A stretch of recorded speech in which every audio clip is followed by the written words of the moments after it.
Hi, everybody. So, how are we doing today? So, Iran apparently basically thinks that negotiation with the U.S. either is not possible or is largely undesirable. This should be a fairly long one, so stick around. This is going to be very, very, very informative. So, Iran says that they will not negotiate with the United States. Supreme Leader Ayatollah Ali Khamenei said on Wednesday after President Hassan Rouhani signaled talks with Washington might be possible if sanctions were lifted.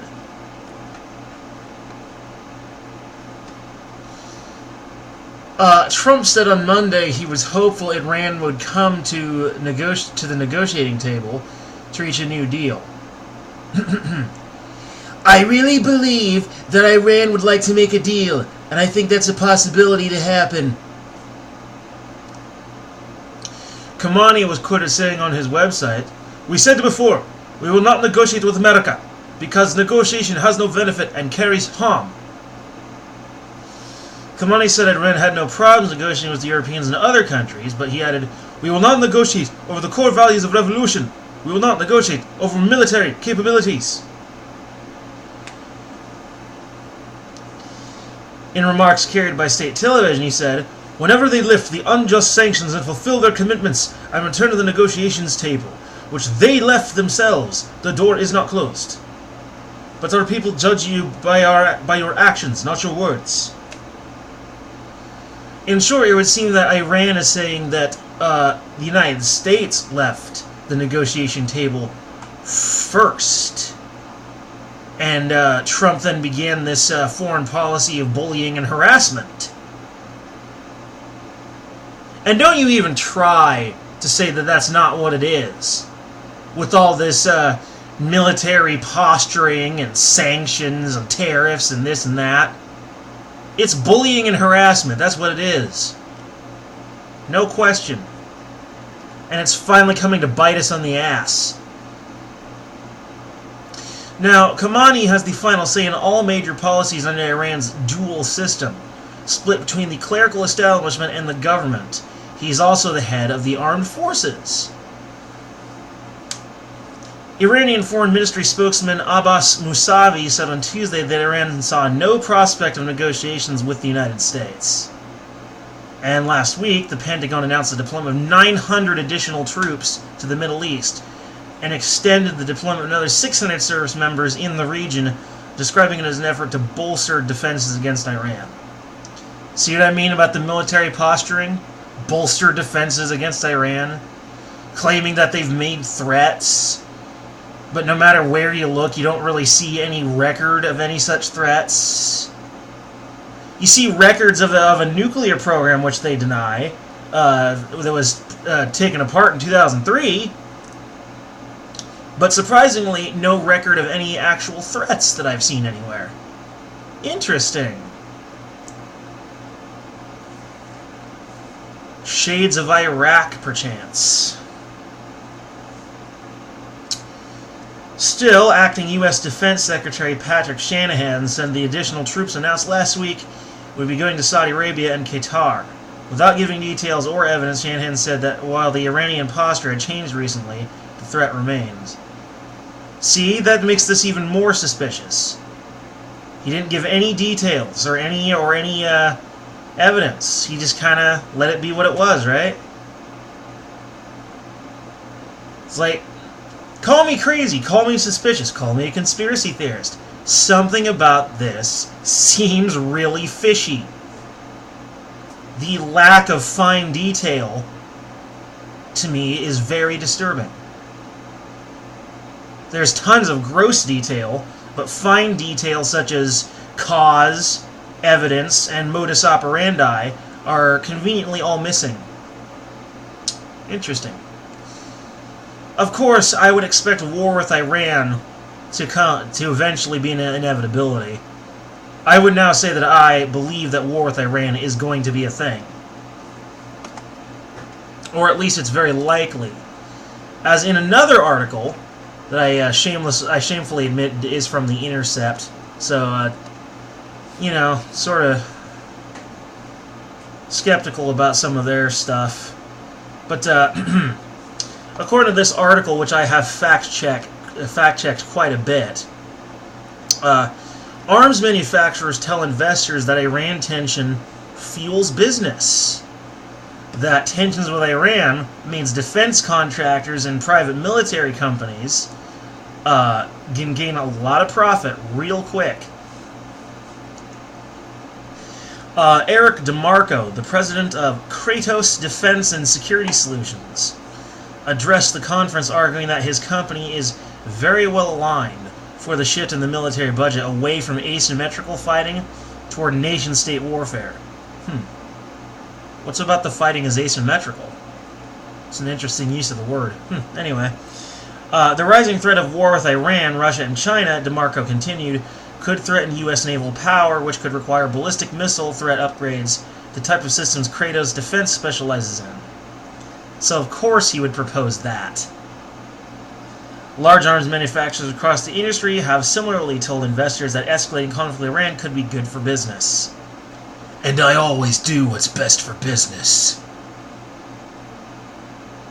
Thomas Kennedy, the CEO of Raytheon, was asked in January about the demand signals that could shape the defense budget going forward. Kennedy, according to transcript of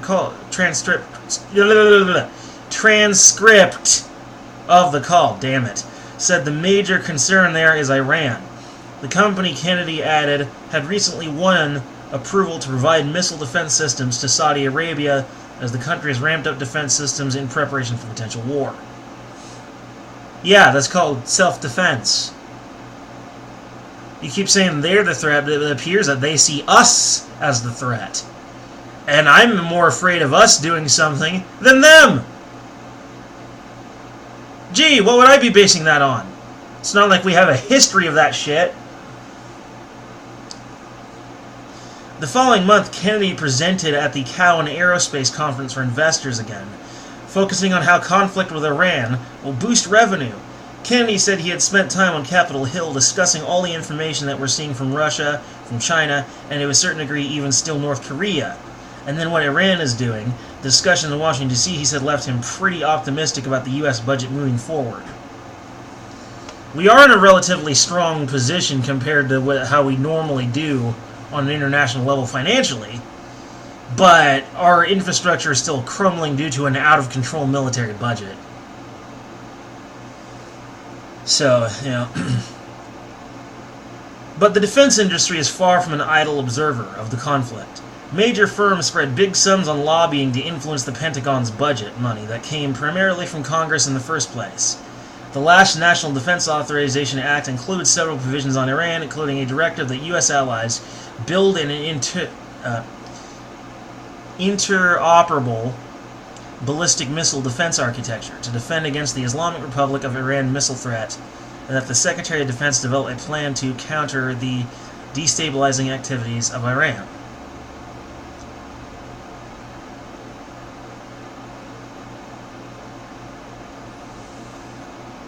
But what missile threat? I haven't heard of a launch. I haven't heard of a test. What threat? If you ask me, this is very suspicious. I'd even go so far as to characterize the tensions between U.S. and Iran as stupid. This is completely stupid.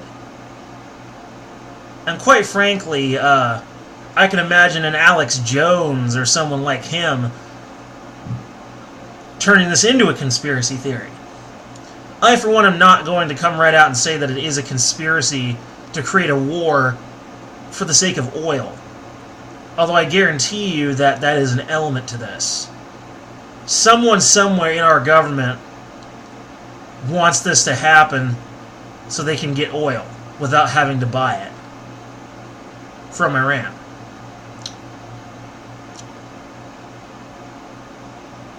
And also to the fact that this article clearly shows that the company Kratos, at least Kratos arms dealers, are very interested in the potential profit to make, you know, this war into a machine for printing money, for making money.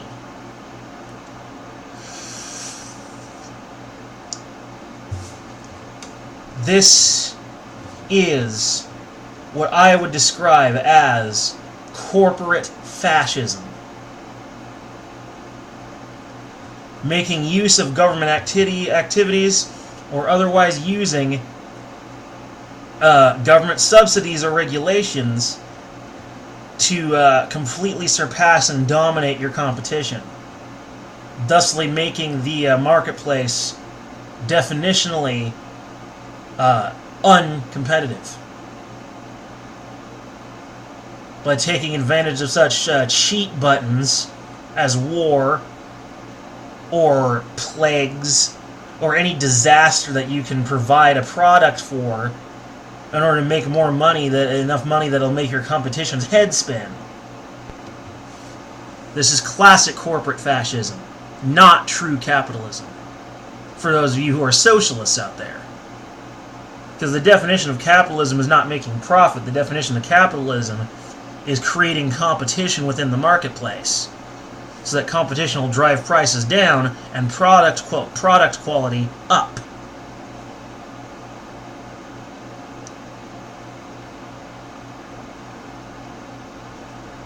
Mussolini would be smiling and rubbing his hands over something like this. Abso-friggin-lutely.